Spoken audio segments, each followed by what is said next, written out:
هابي بيرث داي تو يو، أو عيد ميلاد سعيد لك.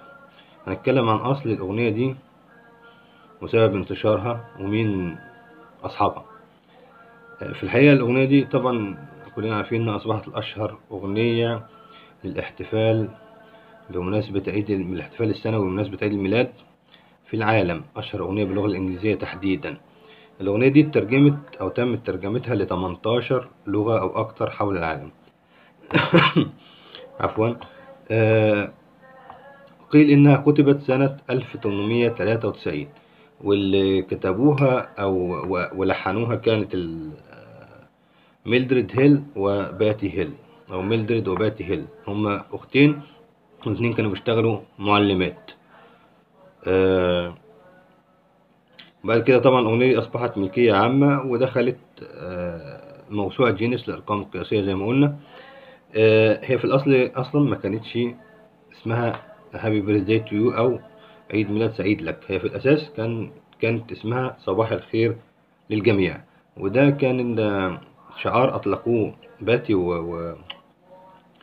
وميلدريد للترحيب أو كأغنية ترحيبية للفصول، خاصة بالفصول الدراسية. كانوا هما حابين إنها تبقى حاجة ثابتة، يعني تتقال للترحيب في الفصول الدراسية في المدرسة.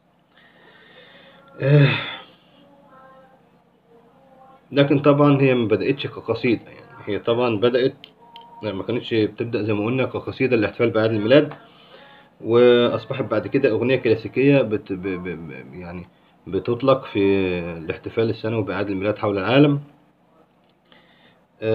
كان طبعا زي ما قلنا إنها كانت صباح الخير للجميع، وطبعا لسه لازال لحد النهارده هم مش عارفين يعني أو في لغط حوالين مين هو اللي غير كلماتها من صباح الخير للجميع ليه عيد ميلاد سعيد لك. نشرت سنة 1924 أول مرة، وده كان في كتاب حرره روبرت كولمان. لكن في سنة 1934 قامت جيسيكا هيل أخت باتي وميلدريد برفع دعوى قضائية لاستخدام اللحن طبعا والتحريف في الكلمات، وإن ده غير قانوني. وطبعا كسبت القضية، وقامت في سنة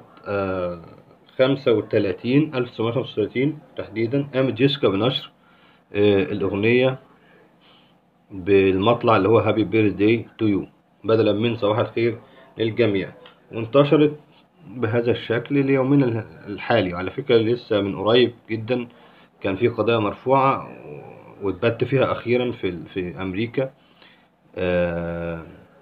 بأنه خلاص الأغنية دي أصبحت ملكية عامة وتم الإفراج عنها وما فيش حقوق ملكية لأي حد، إنه وقتها لا كان هم عندهم ائتمان وقت ما ألفوها ولحنوها، ولا كان في توثيق، ولا هي كانت في الأساس كده يعني. فده كان أصل أغنية هابي بيرث داي اللي بيحتفل بها العالم كل سنة في أعياد الميلاد. شكرا.